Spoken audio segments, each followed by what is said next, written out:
Thank you all. It's such a pleasure to be sharing space with all of you and all of the attendees coming in today. This is Lucie again, and just to set us up for our first of two prompts, we've seen a bit more cultural and media representations of love, sex, intimacy, passion, outside and beyond cis-hetero-monogamy lately. And in fact, it's rare, especially in YA fic, that doesn't have a fairly central or leading gay, lesbian, bisexual, queer, or trans character. And there have even been some recent depictions of plural love, polycules, triads, and open marriages, more or less as perfectly fine and even highly desirable for the folks involved, despite broader stigma. But these depictions remain largely white, cisgender, gay, middle class, global north framed. And of course, most of the stories we are seeing are sexual in nature. I can only think of a couple of examples where asexualities and aromanticisms are joyously depicted. In many ways, this mimics the trends in scholarly research, self-help style books, and even the focus areas of counselors and therapists. So here's the prompt. We'd love to open our conversation by giving space for everyone on the panel to share more about your work, lived experiences, and how do you grapple with the complexities of living and loving outside of normative sexual romantic scripts and roles, given your other identities and embodiments? Who might like to jumpstart our conversation?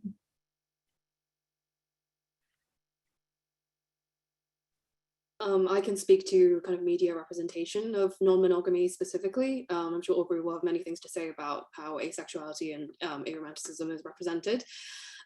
Yeah, like I agree that there's been kind of a bit more representation these days of people in non-monogamous dynamics, but still not much, and a lot of it is still not very good.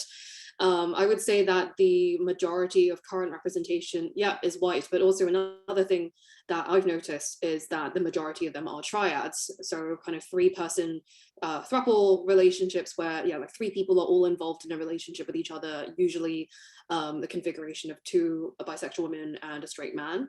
And, you know, you see this in You, Me, Her, which is probably the most popular kind of polyamory TV show that exists.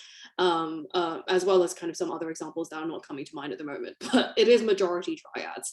And so this kind of creates the misconception that all polyamory is made up of triads, or that, you know, you have to be in a group where everyone is dating everyone in order to be kind of validly considered as polyamorous, which is not the case. You know, the vast majority of polyamorous people are in very complex networks where, you know, some people might be very close in a kind of family unit, some people might have very kind of separate relationships. And yeah, it's kind of more like a complex kind of web rather than, you know, kind of little units of more than 2 people. And I think as well, the media representations are still kind of falling into the same tropes of kind of fetishizing and eroticizing queer female sexuality.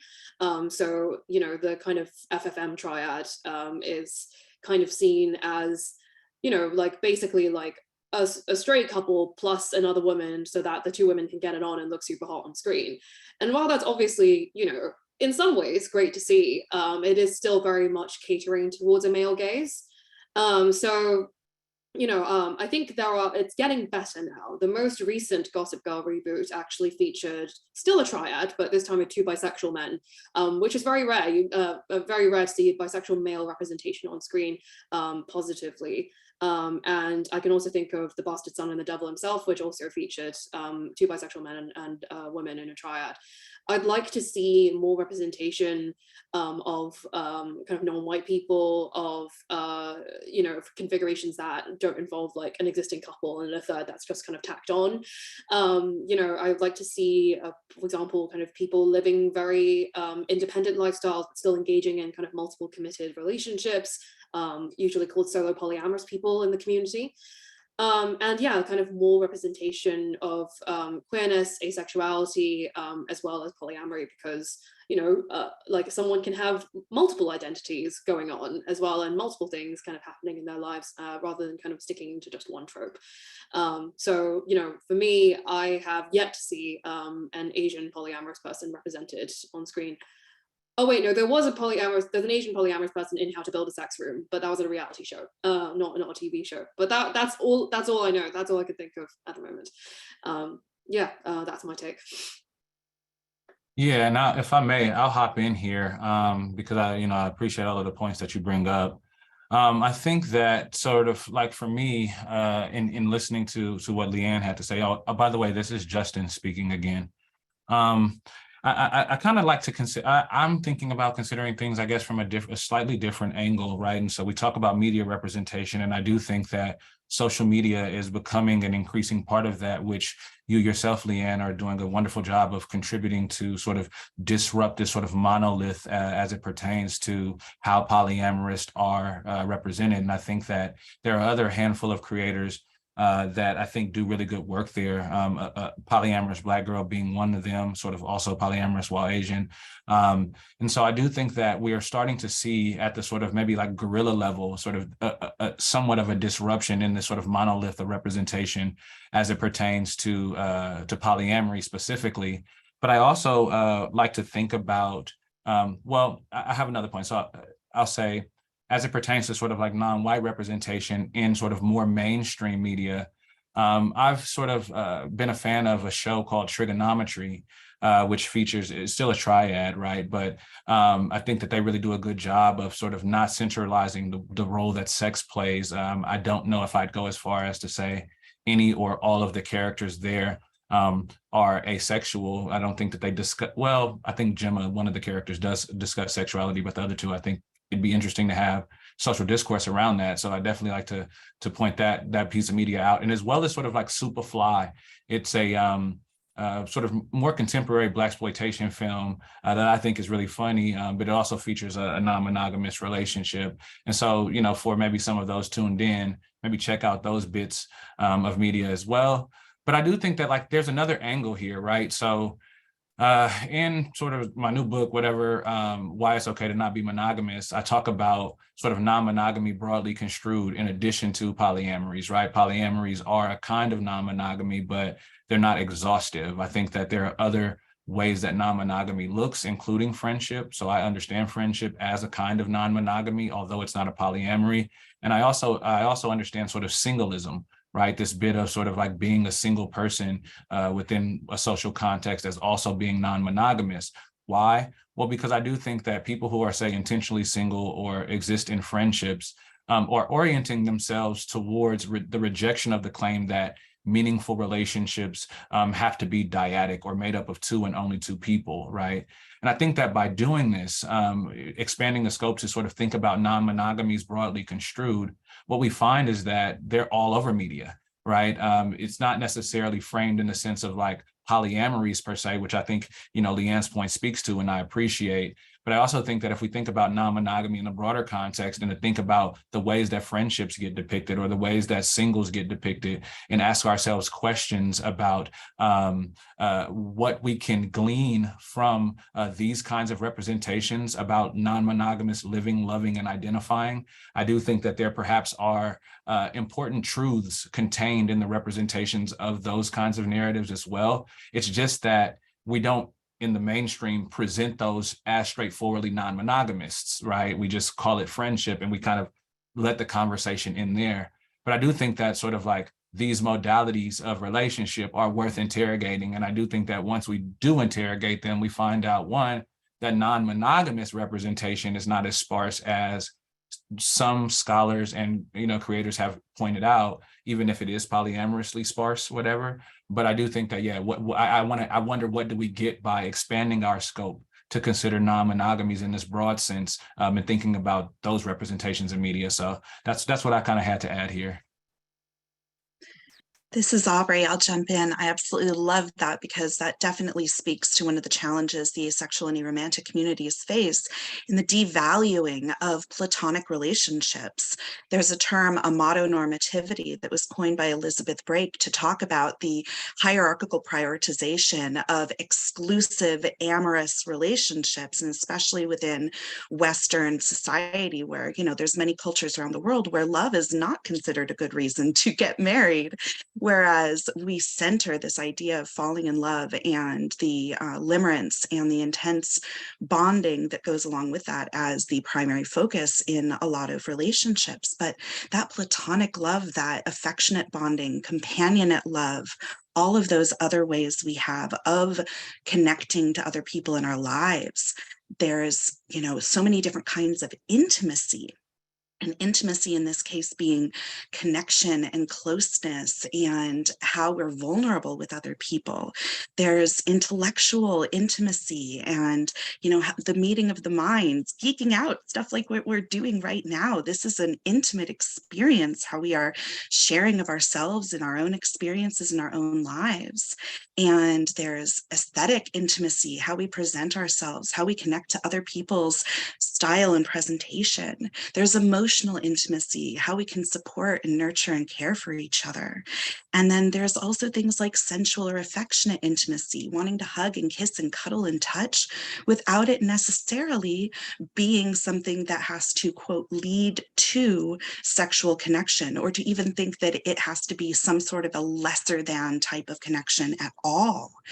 And the ways that we have to form friendships and bonds with other people when we step out of those constructs that are placed upon us by society. I have a 4-way best friendship that I've had since college. Our relationship is 25 years old. We've survived each other's marriages and divorces and children and all of the things that go along with it. And yet we still have this incredible bond. We've never prioritized one person over another within our relationship. We have unique relationships with each person individually within this construct. And yet we also still have beautiful and close relationships with other people that are single relationships that we may have. And so the concept of relationship anarchy has always very much resonated for me, in the idea that you can hold each relationship in your life gently and with special care without having to name a specific prioritized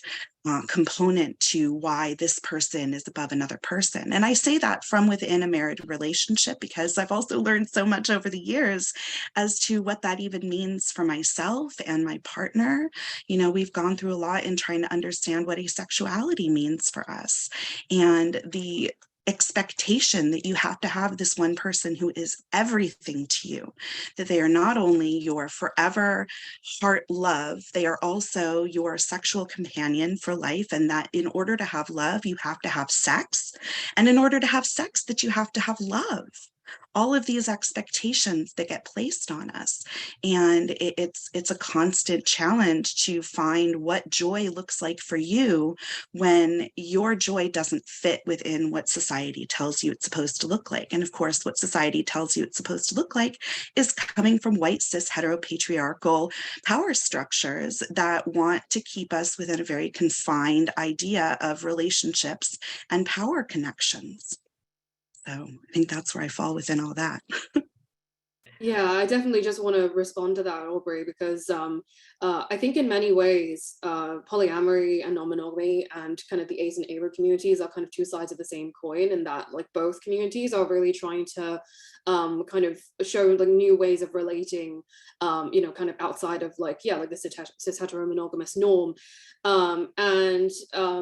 yeah, and kind of what you said about kind of like friendship and kind of sustaining these friendships and not having kind of, you know, not devaluing platonic love, you know, as, you know, kind of less good or nourishing or fulfilling than romantic love, which, you know, so many people place so many expectations a lot on, and, you know, kind of just place like, you know, just all of their like dreams and hopes and fears and whatever, like, you know, like onto like one person usually, and that can be really detrimental towards, you know, kind of building support structures, you know, and community. Like I literally this morning when I was scrolling through Twitter, you know, for my sins, I was scrolling through Twitter, and there was a tweet where someone was like, I've just become, you know, recently single, and I've only just realized that you know, how much I loved to kind of just having on-demand cuddles, and now that I'm single, I don't get those on-demand cuddles like anymore, and you know, it's the most lonely experience I've ever had in my life. And I was reading that, and I was just so profoundly sad for this person, you know, that like, you know, that they didn't have kind of cuddles like outside of a romantic relationship. They don't feel that they were able to get that, you know, outside of like, you know, like being in like a loving kind of romantic connection like with someone. And so, you know, like I think that even if you are in a traditional, so to speak, monogamous relationship, like there's quite a lot to learn from, you know, ace and aro communities, from polyamorous and non-monogamous people, in terms of like expanding your definition of love, expanding kind of your definition of commitment, and also you know, blurring the boundaries between kind of like what is considered platonic, what is considered sexual, what is considered romantic, and realizing instead it's all on a spectrum rather than kind of discrete kind of categories of relating to people. And so kind of responding to what Justin said as well about like seeing kind of friendship as a sort of non-monogamy, like, yeah, like that resonates with me extremely. And I do think that, you know, there is like I hope like a more expansive version of relating that, you know, all people can participate in, no matter whether you have like one partner, two partners, five partners, none, where, yeah, like you see each connection you have with someone in its own right. You customize that relationship according to what the parties want, you know, kind of along the relationship anarchy principles, as you said, Aubri. And yeah, like, you know, kind of create kind of more community bonds rather than just hinging everything on one person, which is not only like really kind of pressurizing for them, but also a lot of pressure to put on yourself, like in return. So unfortunately, we have to move on to the next prompt. If you'll forgive me for a second to fangirl a little bit, Aubri, you know, I just want to know just like how much your work has really influenced mine. I mean, I write about sex, especially as an allosexual person, and erotic embodiment. And, you know, I recognize as a therapist just like how often we're stigmatizing, you know, the and pathologizing the person who in a relationship who is maybe has lower desire, and in, you know, desire discrepancy being, you know, one of the big reasons that folks come into sex and relationship therapy. And I it's so freeing. I think it's been freeing for me personally, but also in my, that is to say, in my own relationships, but also for my clients to think about the multiverse of intimacy and connection. So thank you for that work. Thank you. Yeah. I want to thank you all for sharing your insights, and I think there's so much more to say about the complexity of visibility and of representation. You know, it's I think often about Tourmaline's take on the trapdoor of visibility, and but which leads me into the violence. You know, it's we know that at this moment in time, it's precarious for so many. It's been a fun couple of months to be a trans femme on the internet. And it's incredibly dangerous, and sometimes violent for us to be open, vocal, and loud about our identities and relationships. We also know that community connectedness is one of the central ways in which so many of us learn to love ourselves, to feel good about who we are and how we're living life. Indeed, I would say that the ways to move through trauma, and we've been in a collective trauma moment for over 3 years, is movement and connection. So with this in mind, we'd love to open space to reflect on the possibilities for flourishing, despite all that is going on politically. And can you give our audience, our attendees, some hope that there is or can be a sexy, erotic, fun, and/or pleasure-centered future for us, for them? How might we start our journey? What resources are available? What communities are you tapped into? If you experienced it, how did you personally overcome stigma and bias to fully lean into and relish who you are and what you want for your life? What advice would you give your younger self? Leon? Leanne answering.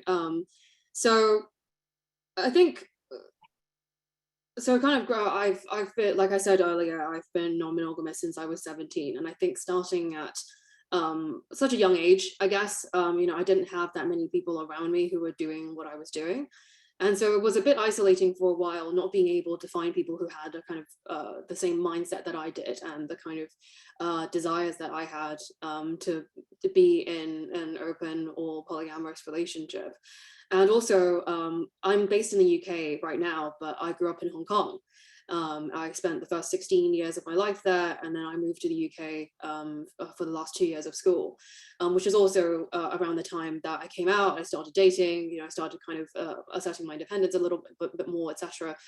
And so, yeah, I guess it was a very kind of roundabout journey to kind of get to where I am, because I had to unpack a lot of internalized beliefs about queerness that I had kind of from my conservative family growing up. My mum is Catholic, and so yeah, like I'm not Catholic, but then obviously that had some effect on me, and I didn't have kind of that much exposure to queerness either growing up. So then it was a very kind of confusing journey, realizing that I was bisexual and that I wasn't like just attracted to men. So I think in terms of the resources and things I tapped into, I at the time, this would have been in 2014, 2015. I mainly looked online. I looked at, I read books, I read articles, what little there was at the time, and I'm very fortunate that we're now in a world where there's kind of much more available to us in terms of books, and I'm very proud to be kind of a part of that community, like creating content about polyamory and non-monogamy. So so I make content on Instagram and stuff, as well as a bunch of other people who are sharing like a diverse range of experiences. There are people who talk about polyamory and parenthood, polyamory disability, polyamory neurodivergence, polyamory and race. And so, I think if you don't necessarily have like the time or energy or kind of mental focus to sit down with like a really long book, you can, look online and read an article or watch a video and learn that way. There's kind of so many more ways that you can access kind of the same information now. And there's some people who live in much more kind of rural, kind of remote communities where they might not have local community. And so, I think looking online again is the answer. There's Facebook groups, there's Reddit threads. I generally suggest that people take the advice with a pinch of salt, because, as valuable as crowdsourcing advice is, it is just like a bunch of people on the internet who have like a wide range of opinions and may not know the ins and outs of your life. And so it can only comment on a very small aspect of it. But that's kind of mainly how I got information, and therefore like the confidence to kind of start doing what I'm doing. But also, you know, also just a friendly reminder that you don't have to get it perfect right away. Like, I think there is this weird expectation. I don't think this is unique to the non-monogamous community, but I think this is in it as well, like where because of the focus on ethics and honesty and communication and stuff like that, there's this expectation that when you get started, like when you move from theory to practice, that you have to be perfect from the get-go, and that, you know, if you start struggling with jealousy, or if you start you know, like if you have conflict with your partner's other partner, or, you know, just whatever conflict kind of comes up, that you're a bad person, you know, for struggling. You know, people are like, well, you wanted this, you chose this, you know, so why are you complaining so much? You know, like, I thought this was kind of something that you'd feel really jazzed about.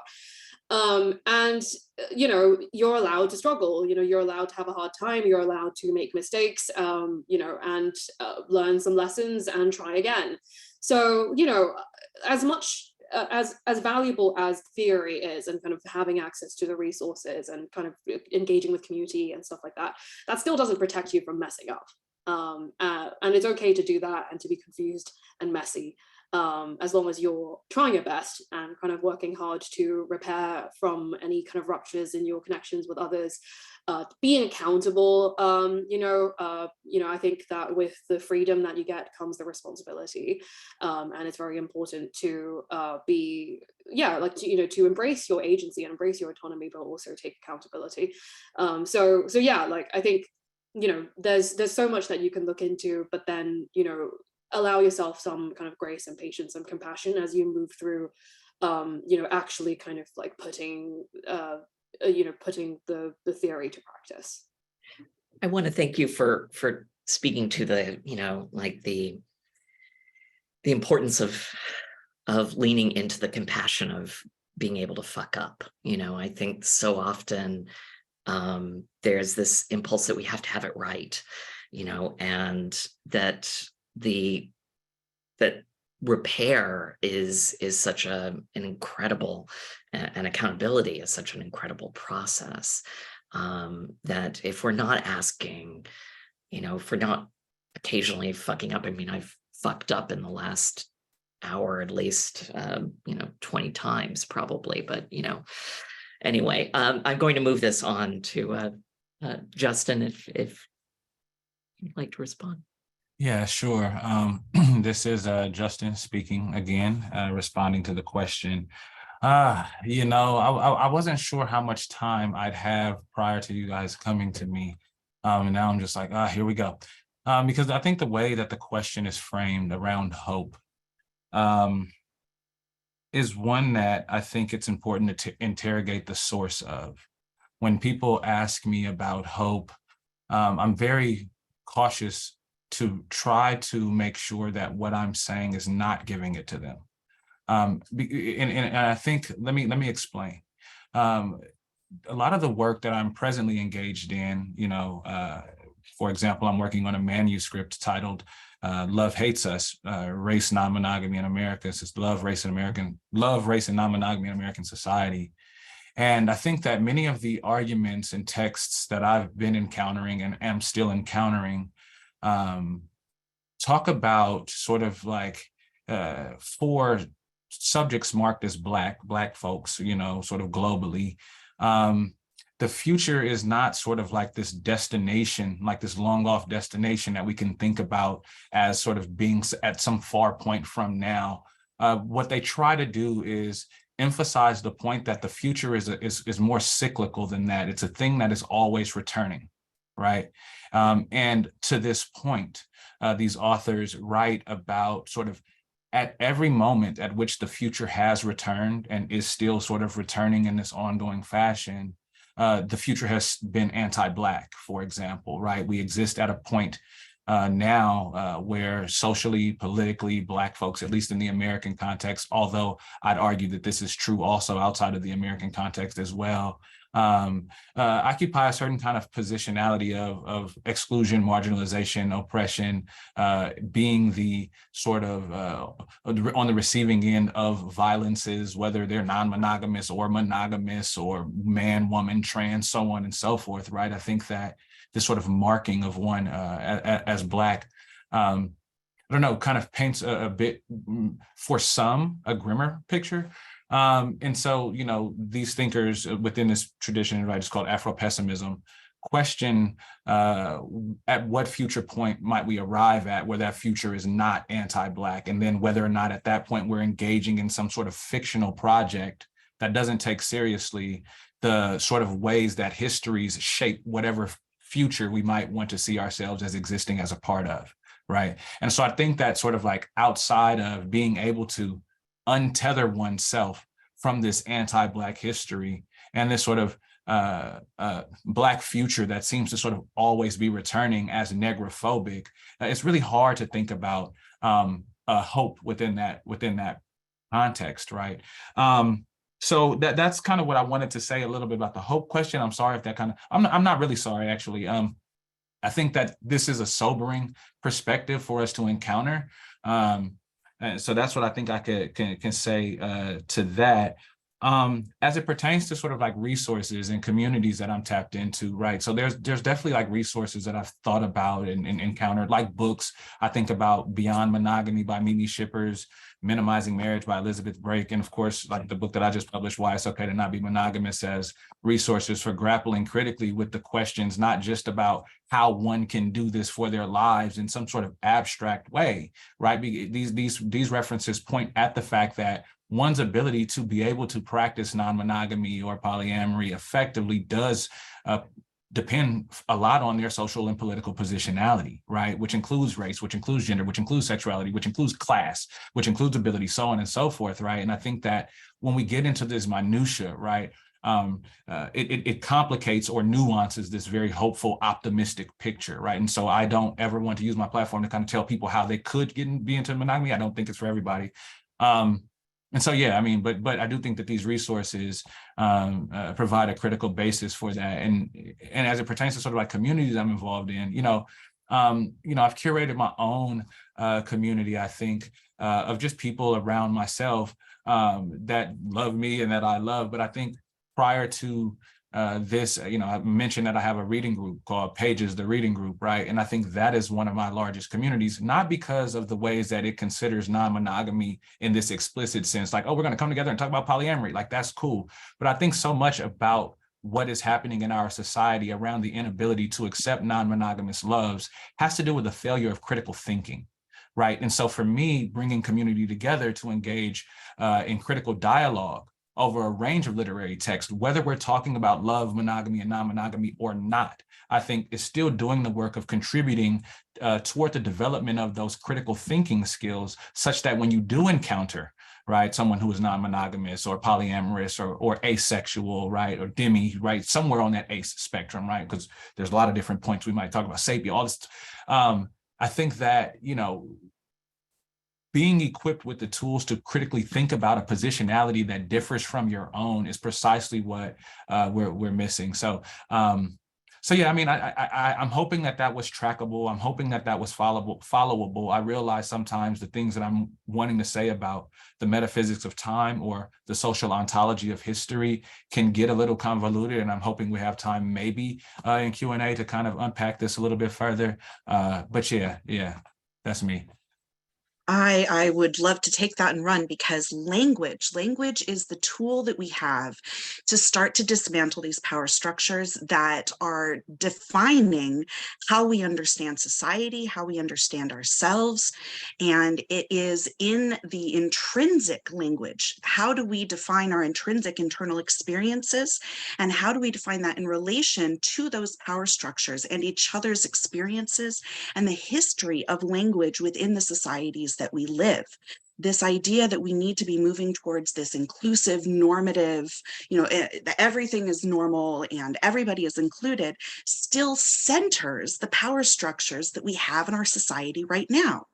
So when we start to decenter those positionalities and start to bring light to all of the vast, beautiful ways there are of existing in affirming and ways that make us feel whole and recognize our identities and give us the language to help us describe our identities and our experiences within those structures, that's when those dominant narratives will start to fall apart. It's all a house of cards. We just have to blow hard enough, and we're going to knock it all down, and we're going to pick up the pieces and start to be able to define what it means for us. But of course, there's a lot moving against us, and racial power structures have been very clear that that is not something that's going to be done lightly.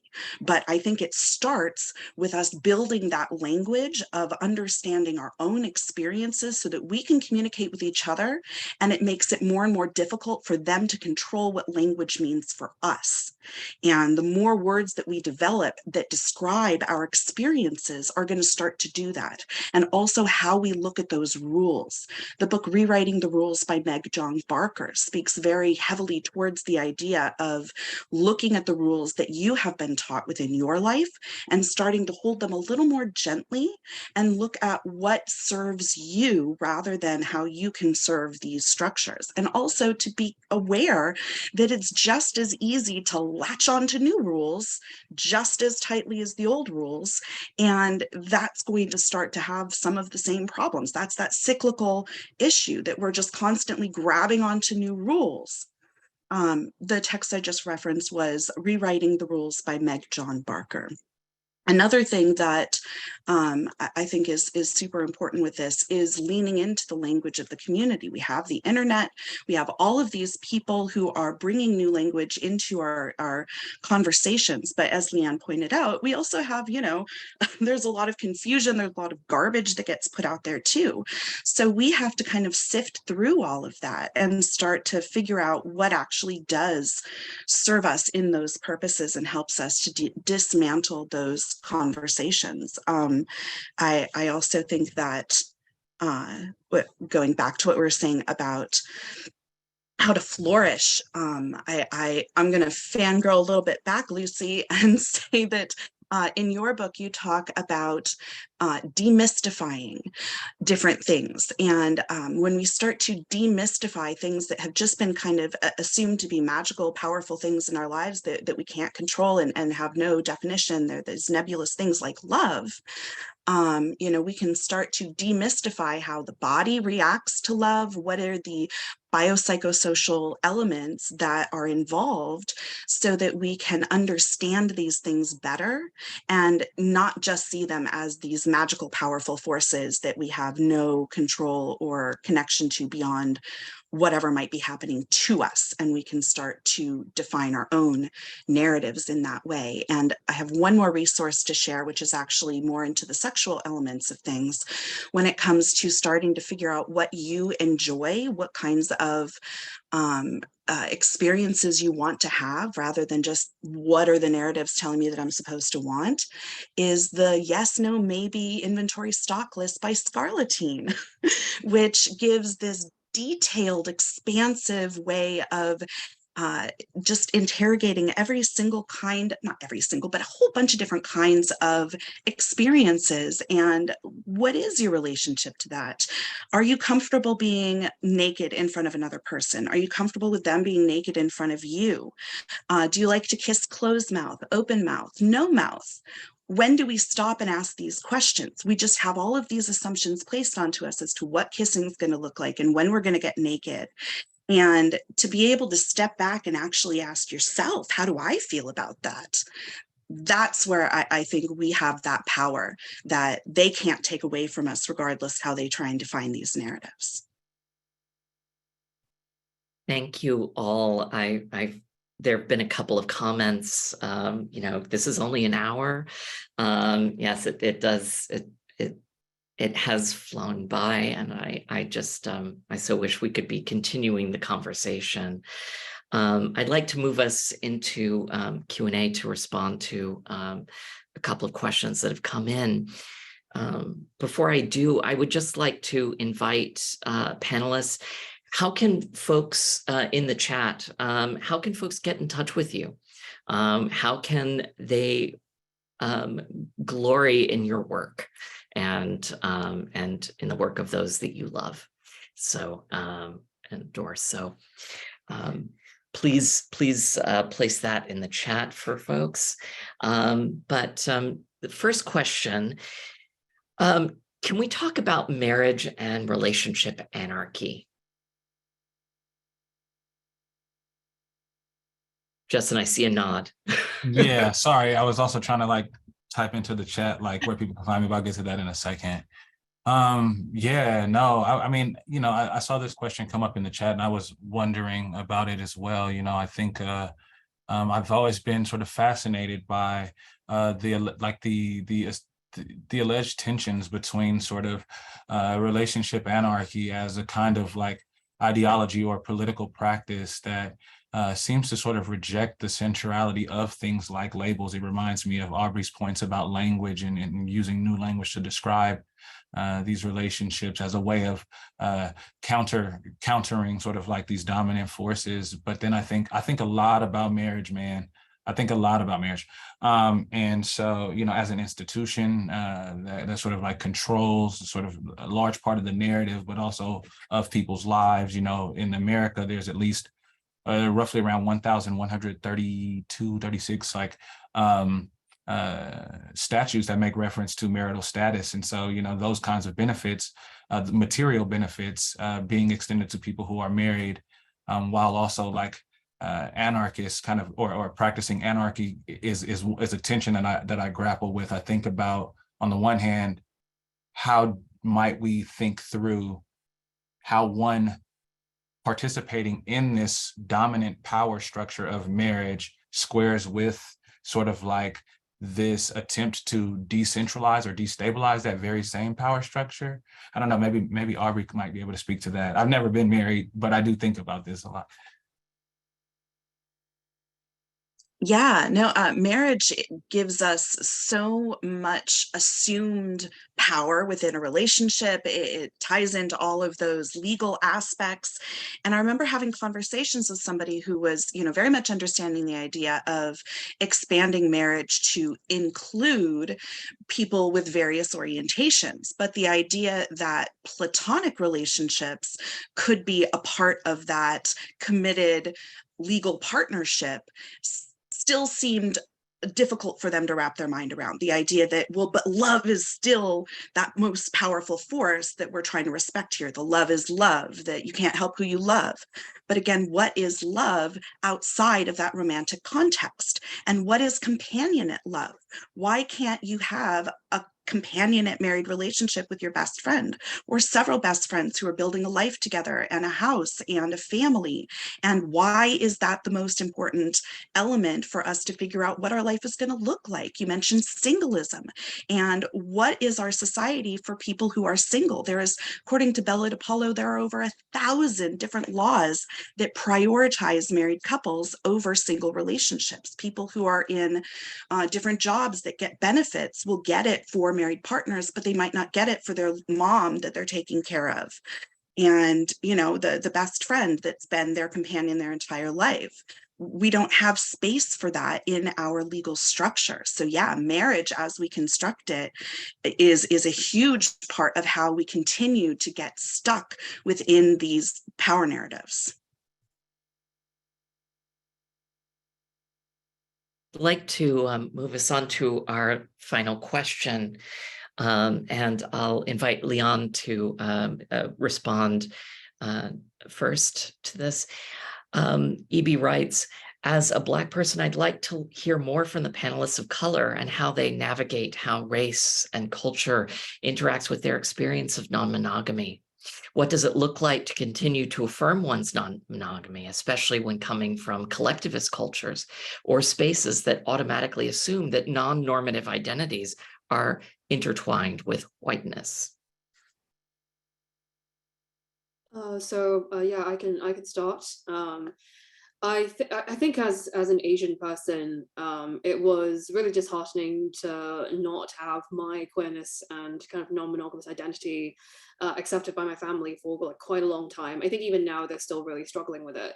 When, you know, in history, like it was colonialism from white people that enforced, you know, heterosexuality and monogamy like onto people of color. So in a way, you know, being non-monogamous is like sort of kind of returning to like our roots, in terms of like community. I mean, in Asian culture, it's extremely common for children to be raised in multi-generational households, like it's very common for 3 or even 4 generations to live together under the same roof and to raise children as a community. Like Chinese people have always been like a very kind of collectivist and community centered culture. So to just alter the structure a little bit and be like, well, instead of everyone being related to each other by blood, like, how about related to each other through friendship or romance or kind of some other thing, like it's all the same thing. It's all multiple parents like looking after children and, kind of like community rearing and having multiple sources of support, which as we've all touched on, is like super important. And there's just so much resistance to that. And I think it is a shame, that like this is like the collective, I guess, trauma that has been experienced by people of color. But I'm to be honest, I think Justin will have much more insightful things to say on this, like as a Black individual as well, and particularly from his perspective in the States. Yeah, I'll pick up on that. Yeah, so I think about like navigating it. So I think first, right, I have to be self-aware, right? I think that, as being a professor and sort of like situated in the middle class, for example, and then also having been exposed to the education that I have, so on and so forth, right? I am, although I use he, they pronouns, right? You guys can kind of see my presentation, how the world will treat me as a result of that, so on and so forth. And so I do think that sort of like, for me, navigating my race and culture is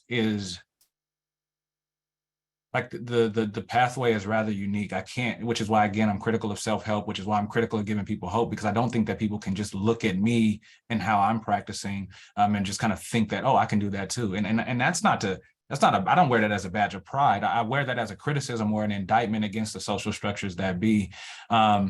So I think that's incredibly important to first start off and acknowledge.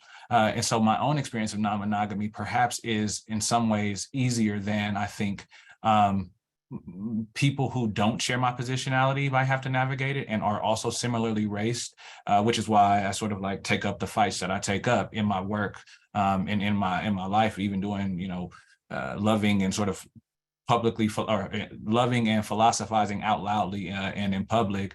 When you talk about sort of like coming from collectivist cultures that automatically assume that non-normative identities are intertwined with whiteness, I think, it strikes me how many of, we just don't know history. You know what I'm saying? Like, I think a lot of it is sort of like rooted in history. I think Leanne touches on this point, thinking about, Leanne talks about how heterosexuality was imposed from sort of like white supremacist structures. I think that at least, again, in American history, we sort of see the same kind of imposition at play through the institution of marriage, through the practice of monogamies, paired with violence that we were talking about earlier, right? Non-monogamies, in fact, were created by the state as it pertains to Black people. For example, Black women's wombs were lanyapes, insofar as sort of like a slave child or a child inherited the slave status of its mother, right? And so Black women, bondswomen were incentivized to not only breed, but to breed with whomever, right, a slave master saw fit as a way of increasing a place's slave holdings, right?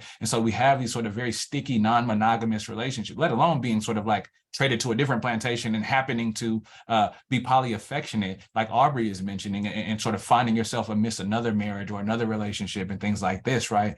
And I think that sort of when we grapple with that history, at least in the American context, we can say, oh, well, there were like Black non-monogamies, some were by choice. And I say choice here in quotation marks precisely because whether or not the slave is a kind of thing that can choose or consent to something is a question worth thinking about.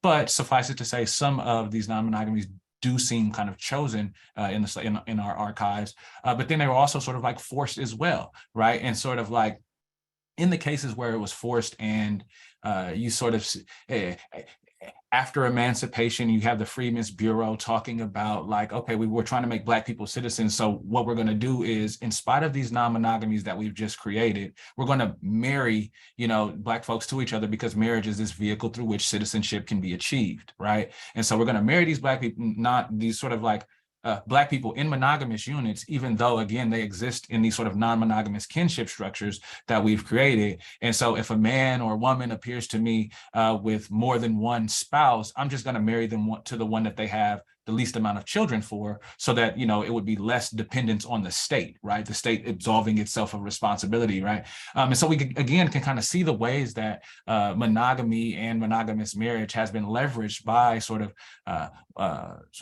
dominant white male supremacist patriarchal structures to violently disrupt and create rupture into sort of Black families and kinships. And so I don't know, when I think about like, oh, the deviant stuff is these non-normative identities, oh, that's the white stuff, I'm just like, I don't know what history books they're reading, but yeah, I could talk at length about this. We're running out of time, but yeah, I put my socials and stuff in the chat, so follow up with me, man.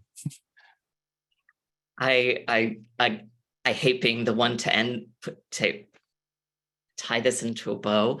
Thank you all to panelists. Thank you to attendees. Thank you to VCU and the Sexploration Project for hosting this conversation.